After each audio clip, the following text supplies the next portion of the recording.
si Faure Gnassingbé peut être le bon médiateur pour la paix dans la sous-région ouest-africaine, entre la CEDEAO et les 3 pays de l'AES, il doit être le bon médiateur d'abord entre lui et ses propres frères au Togo. Salut les amis, c'est une opportunité pour moi encore de nous retrouver ensemble sur un sujet très important. N'oublie pas de t'abonner, toi qui n'étais pas abonné. Salut la grande famille du ZNPMD. Nous allons rentrer dans le vif du sujet sans plus tarder. Nous allons parler du retrait de l'AES de la CEDEAO, Communauté économique des États de l'Afrique de l'Ouest.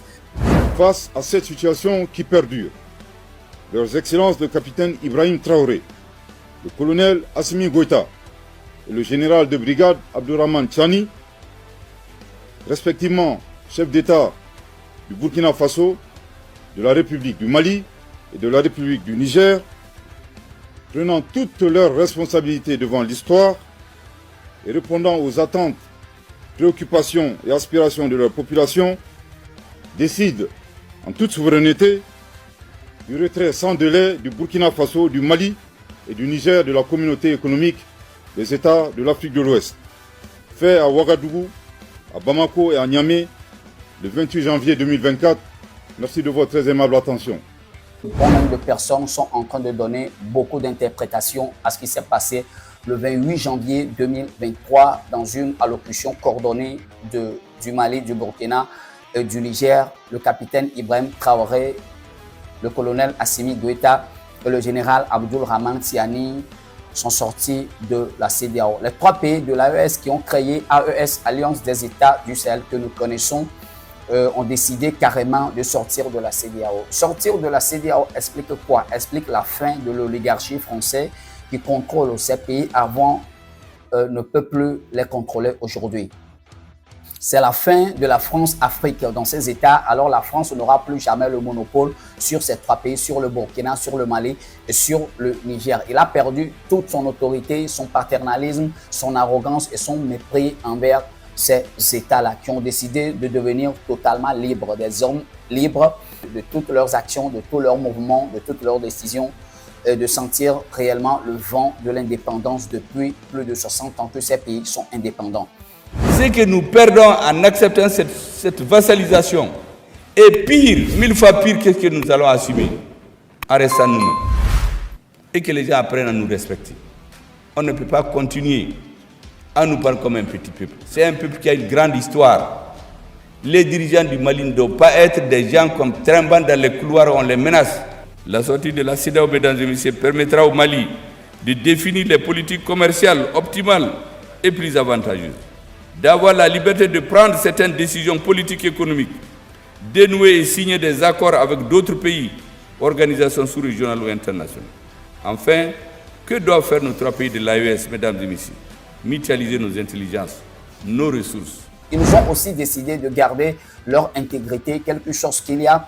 Et c'est pour cela qu'ils ont décidé de ne plus faire partir de la CEDEAO. La CEDEAO, les États qui sont dans la CEDEAO sont tous des États très corrompus. Nous savons qu'il y a des présidents de la CEDEAO qui font déjà 4 mandats et ce sont ces personnes-là qui se sont présentés en tant que les bons médiateurs pour pouvoir faire la médiation dans ce conflit qui oppose les 3 États de l'AES et la CEDEAO.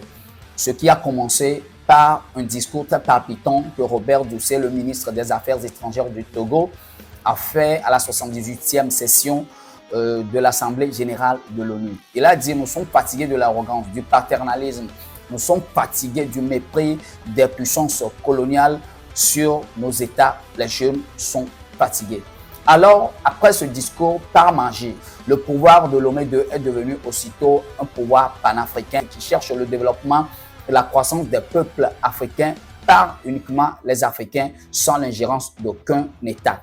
Alors, il s'est porté garant d'être le médiateur le plus fiable pour régler le conflit qui oppose les États de l'AES et la CEDEAO.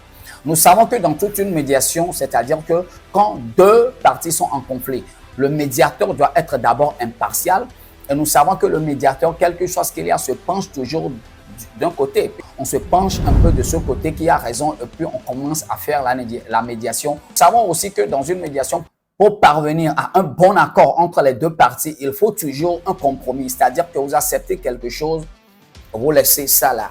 Donc, chacun doit accepter, je dirais, les thèmes de l'accord défini pour que la médiation arrive à son terme.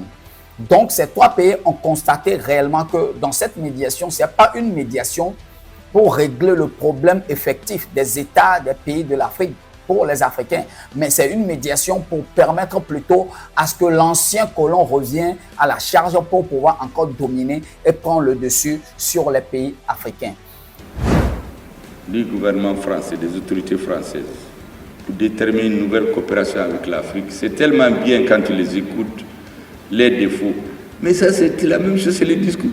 Est-ce que vous savez qu'en dessous, ils sont en train de chercher à déstabiliser nos pays? Tout le monde a vu dans les antennes récemment un officier des services de contre-espionnage français qui dit que c'est bien maintenant qu'ils ont quitté le Niger, ils peuvent faire des actions de déstabilisation clandestine. C'est lui qui le dit. Mais il y a plus grave. Hier, vendredi le 24, l'ancien ambassadeur de France ici, qu'on appelle Nicolas Lormand, qui passe tout le temps dans les réseaux au Mali à parler, ils ont organisé une réunion à l'Assemblée nationale française. Vous savez ce qu'ils disent aux gens? Que ce qu'il y a au Mali, au Burkina et au Niger, ça ne va pas durer, parce qu'ils sont en train de travailler. La médiation que le pouvoir de Lomé II est en train de faire entre la CEDEAO et les États de l'AES a été avalisée par les États-Unis. Or, entre les États-Unis et la France, il y a une très grande histoire qui les lie fortement, car nous savons que dans la guerre d'indépendance, les 13 pays de l'Amérique du Nord contre le Royaume britannique, le Royaume d'Angleterre, pour sortir du joug de l'Angleterre et devenir un État totalement indépendant, la France a participé activement à cette bataille pour que aujourd'hui l'Amérique puisse avoir son indépendance dans le temps et aujourd'hui être libre de tous ces mouvements, de toutes ces décisions, comme nous sommes en train de le constater. Alors, pour pouvoir se faire, ces États de l'AES ont décidé de ne plus aller dans cette médiation. C'est pourquoi, au cours de la première médiation déjà, ils ont décidé de créer l'AES, Alliance des États du Sahel, et ils sont sortis de la G5. Premier échec de la médiation du pouvoir de Lomé II. Le second échec qui a été total, c'est leur sortie de la CEDEAO. Pourquoi? Ils ont compris que la CEDEAO ne peut pas satisfaire les ambitions des peuples africains, mais la CEDEAO est là que pour satisfaire les ambitions du colon. Et c'est pour cela que dans la CEDEAO, surtout dans les pays francophones, il y a toujours des tripatouillages de la Constitution, les troisièmes mandats qui se suivent, les quatrièmes mandats qui se suivent, et ça continue. Et nous allons voir le cas du professeur Alpha Condé. Le professeur Alpha Condé était un démocrate. Il avait vécu dans l'opposition. Et quand il avait pris le pouvoir, il avait dit « Je ne modifierai pas la Constitution. Ce serait trahir ce pourquoi je me suis toujours battu. » C'est ce que Alpha Condé avait dit. Mais à la fin, nous avons vu, il a été corrompu par le pouvoir de Lomé et par le pouvoir de la Côte d'Ivoire. N'oublions pas que Alassane Ouattara appelle Faure Essozimana Gnassingbé. Son Excellence, Monsieur Faure Essozimana Gnassingbé, président de la République togolaise, que j'appelle affectueusement notre jeune doyen. Que j'appelle affectueusement notre jeune doyen. Il est le doyen dans le tripatouillage des constitutions. Il est le doyen pour briguer des mandats, même si la constitution ne l'autorise pas. Il est le doyen de la corruption pour corrompre les autres chefs d'État de la sous-région à faire comme lui. Les États de l'AES ont compris le jeu de la corruption, ce jeu trouble-là. Eux, ils sont là, non pas pour leur privilège, mais pour le privilège de leur population. Ils ont compris que, en réalité, ils se battent pour leur population, ils se battent pour les peuples africains, ils ne se battent pas pour leurs petites personnes. Ce sont des personnes intègres, dignes de conscience d'eux. Ils ne peuvent pas trahir leur peuple, loin de là. Ils ne peuvent plus soumettre leur peuple sous ce joug colonial qui n'avait que trop duré. Ils ont compris que leur nation, leur peuple dépasse leurs petites personnes. Ils sont là pour bâtir leur peuple. Ils sont là pour se battre pour la liberté totale de leur peuple, et non pour assujettir le peuple et faire du mal à ce peuple.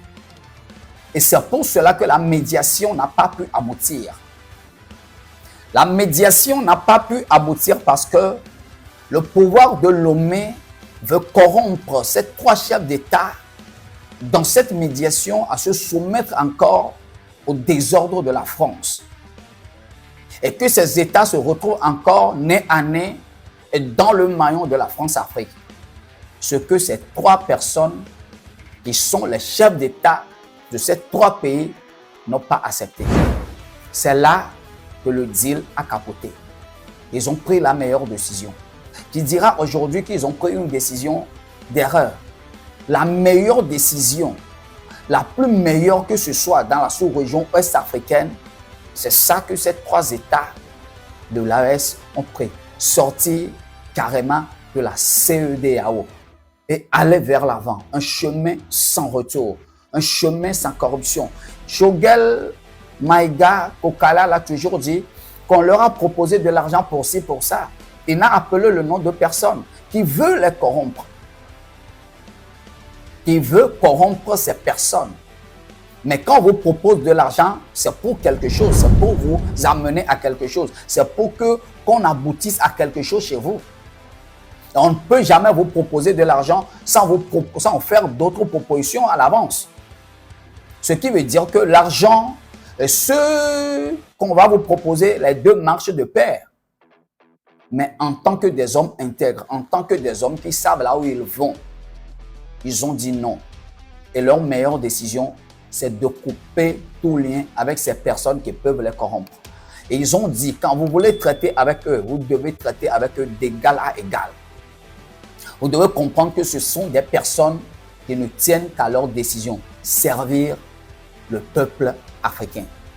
Dont les panafricains frelatés, qui sont là aujourd'hui à parler sur les réseaux sociaux, à penser que c'est comme ça le panafricanisme se fait, comme le pouvoir de Lomé est devenu du jour au lendemain les panafricains les plus avérés de l'Afrique qui cherchent à protéger l'intégrité des Africains, mais incapables de pouvoir aider le peuple togolais à sortir de l'étau dans lequel eux-mêmes ils l'ont mis.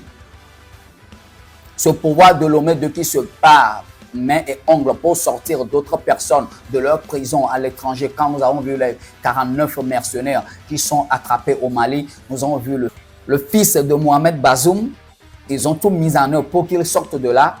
Au même moment, il y a des prisonniers politiques dans les géoles au Togo. Il y a des prisonniers qui sont uniquement des leaders d'opinion. Il y a des prisonniers politiques au Togo. Il y a des prisonniers qui ne sont que des leaders d'opinion. Les gens qui ont eu des opinions sur certaines choses, ils en ont parlé. Ou bien ils ont eu des opinions sur certaines personnes, ils l'ont dit, mais ils se retrouvent à la prison civile de Lomé et on est en train de préparer une élection régionale et parlementaire sans les sortir de là. Mais la même personne court dans les médiations. La charité bien ordonnée commence par soi-même. Si Faure Gnassingbé peut être le bon médiateur pour la paix dans la sous-région ouest-africaine, entre la CEDEAO et les trois pays de l'AES, il doit être le bon médiateur d'abord entre lui et ses propres frères au Togo. Et c'est là qu'on va croire en lui. Celui qui n'a pas pu balayer sa maison ni sa devanture, a pris le balai pour aller balayer la devanture de son voisin. Comment est-ce qu'on peut croire en lui? On ne croira qu'en lui parce qu'il veut corrompre là. Il balaie là-bas pour un intérêt. Qui ne va pas se laver, qui ne va pas aller chercher de l'eau pour se laver quand lui-même il se voit sale. Mais il va aller chercher de l'eau à quelqu'un qui a au moins un peu plus propre que lui pour que lui se douche. Dites-moi, le fait d'aucun l'intérêt, mais il y a quelque chose qui est caché dedans. Donc si le voisin a su qu'il y a quelque chose qui est caché dedans, mais il va couper ce lien-là avec cette personne. Ça, c'est évident. Faure Esozimna Gnassingbé est délégué par la CEDEAO, la France et les États-Unis pour aller corrompre les États de l'AES à se soumettre encore à l'oligarchie française. À ne pas rompre les accords coloniaux avec les colons. Ce qui a déplu à ces États, ils ont trouvé la meilleure solution. Sortir carrément de la CEDEAO. Couper les liens, couper le cordon définitivement. Alors ces petits garnements qui s'agitent sur les réseaux sociaux pour dire que c'est une erreur de ces États de l'AES de sortir de la CEDEAO, que ça va leur coûter cher. Vous pensez que ceux-là qui sont en train de prendre ces décisions-là, pensez que ce sont des enfants? Ils ont des experts qui ont déjà étudié toutes ces éventualités avant de prendre la décision. Et ils ont pris une belle décision. Je les applaudis. Le monde entier doit les applaudir. Tous les Africains doivent les applaudir. Quant aux panafricains frelatés, regret total à vous. Le pouvoir de l'Homé 2 a échoué dans sa médiation. Je vous remercie. Bonne journée à tout le monde. Je vous aime.